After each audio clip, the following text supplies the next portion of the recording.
It's money line grind time, February 22nd, 2024. And we're ready for the final stretch of the NBA season. We're back after All-Star break. Each team has about 27, 28, 29 games left, and we're hoping to cash in on a bunch of them. In fact, if we could cash in on every one, why not? I'm not against it. I hope you're not as well.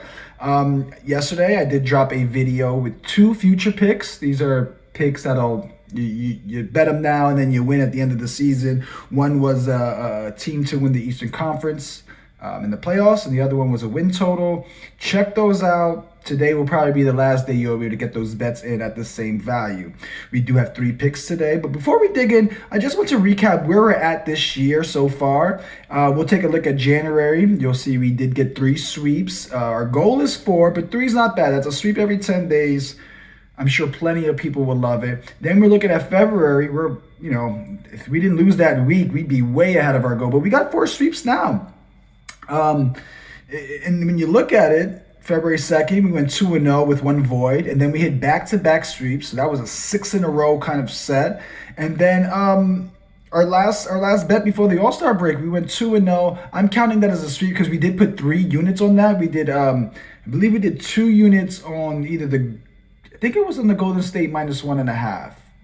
Or was it the Lopez? I have to look at the records. But we hit the Golden State -1.5 and Brook Lopez to score over 11.5 points. And we're doing good. I think we're doing good. January, historically my worst month, but we've bounced back. The numbers do not lie. I have no reason to lie for you. I'm getting money. I'm not rich yet, obviously, but we'll get there slowly but surely. Build that bankroll. But enough talky. Let's get to the picks. Tonight, I like the Raptors money line in Toronto versus the Nets. This is -115 on BetMGM. Now, historically, you can see the Nets are 8-2 versus the Raptors against the spread. However, this isn't the same Raptors team. Not saying they got better, not saying they got worse, just different matchups since the couple of trades they've made before the deadline. New look Raptors. I do like their offense feels more balanced, if that makes any sense. But over the last 5 games, the Nets simply cannot score the ball. They jack up a lot of threes, but they've scored the 2nd lowest points per game over the last 5. So naturally, you can assume they are also in the bottom 5 or bottom 2. Actually, they're 2nd worst in field goals made and 2nd worst free throws made. So you know how I feel about easy buckets. I like to see if we're getting easy buckets or if we're not, and I use that part of the analysis. Now, over the last 5 games for the Raptors isn't the most glamorous, but there are some things worth noting, I would say. They're 9th in free throws made, 7th in rebounds, 4th in offensive rebounds. This season, when the Raptors are home, they're 6th in assists, and 5th in assists to turnover ratio. So at home, they move the ball really well. They don't turn the ball over that much at home. And the Nets, they're not going to force any turnovers as it is. These guys, I don't know. I think everyone's playing for a contract. They jack up a bunch of threes and they shoot a bad percentage. I like the Raps at home, and I really expect the Nets to play as they've been playing. I don't know, Mikal Bridges is their guy, but it doesn't look good over there. I don't like the numbers. I don't like the matchup. I don't like anything on the Nets today. So I'm taking Raptors money line. Now, my second pick, I'm going with the Lakers Golden State game. I'm saying it's going over 241.5 points. Combined points -115 on BetMGM. Both offenses have been pretty dynamic as of late, I would say. Lakers coming off 3-game stretch. They won all 3 games, and they average 134 points in these 3 games. That is nuts. That almost brings you to, the 140 even, right? You play with a higher, faster pace. Lakers could easily get to 135. I doubt they do. I'm looking for more of a 125, 126 kind of game tonight. They average 126 points per game over the last 5, which is the 2nd highest points per game over that 5-game stretch. You know who has the most points per game at 127 a game? The Golden State Warriors. So these are our top 2 high-scoring teams over the last 5 games, and they're rested. And, the LeBron Golden State kind of rivalry is still there. Let me turn over my cheat sheet. I'm sorry, now you guys know that I don't really freestyle it. I have some notes on the side, and some of it's freestyle, though. Warriors are finally clicking. They're getting healthier, which should help alleviate some pressure from your Klay Thompson and Wiggins. You get a couple guys, Gary Payton in there, Kuminga's coming along. This should kind of spread out.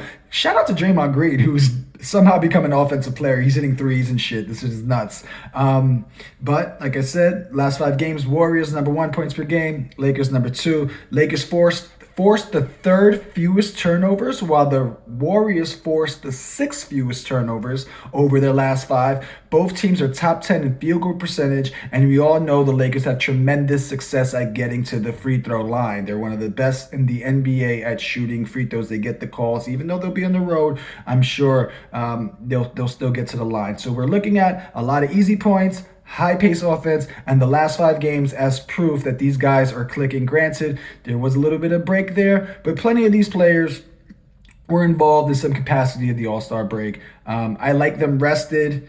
I'll take the week off and be rested when you have shooters and guys who are playing fast rather than, them playing every other game with travel.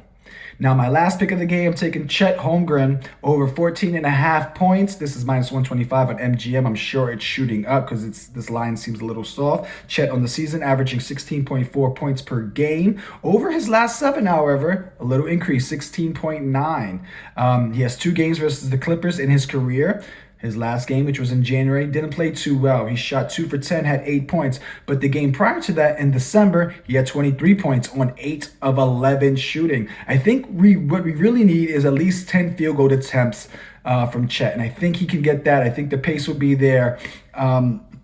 In games where Chet has had at least 10 field goal attempts, let's look at the last 7 games where he's had at least 10 field goal attempts. He's hit at least 15 points in 6 out of the 7. I like those numbers there, and I think he comes out from the All-Star break rejuvenated, refocused, and looking to put the ball in the basket a little bit more. When we look at the Clippers defense, I think it's respectable and underrated, but you want to zoom in on the matchups. We're going to assume Paul George guards SGA, Kawhi Leonard probably guard Jalen Williams.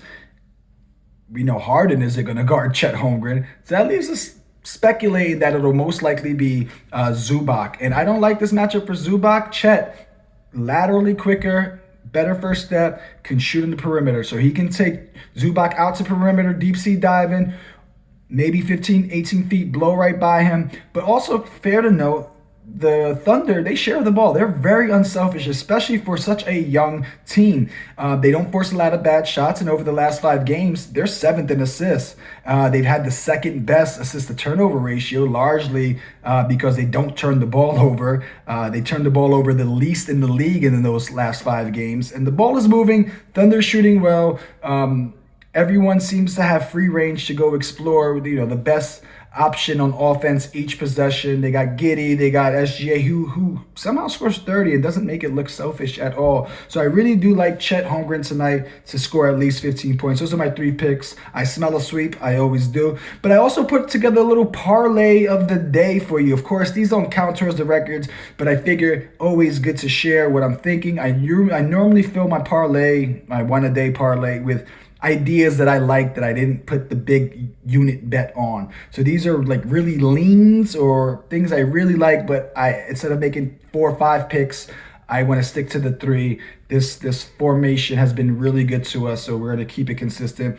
But here's a little 5-legger for you. This is plus 1806, so $10 gets you about $190, and we're taking the Raptors money line, which was one of our picks. I like Jalen Duren, a double-double. This is like minus 150. Otherwise, this would have been a top pick, but we'll add it to the lay. DiVincenzo, I think he scores over 19.5 points today. I think they're playing the Sixers, if I'm not mistaken. Marvin Bagley, over 21.5 points plus rebounds. He's been pretty good on the Wizards, especially with Gafford no longer there. And I'm taking Colin Sexton to score at least 20, so over 19.5 points. You put these 5 legs together on FanDuel, where I did. I'm sure you might get better odds elsewhere, but I just had to actually put $10. I'm sorry. $10 in that account, and we took it for a ride.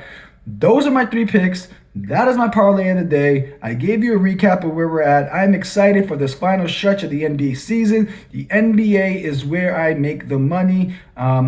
We'll get into the MLB soon. I'm still figuring out my approach there, but I'm very excited for the rest of the year. Hope you guys win money. Best of luck. This is your boy Dane signing off.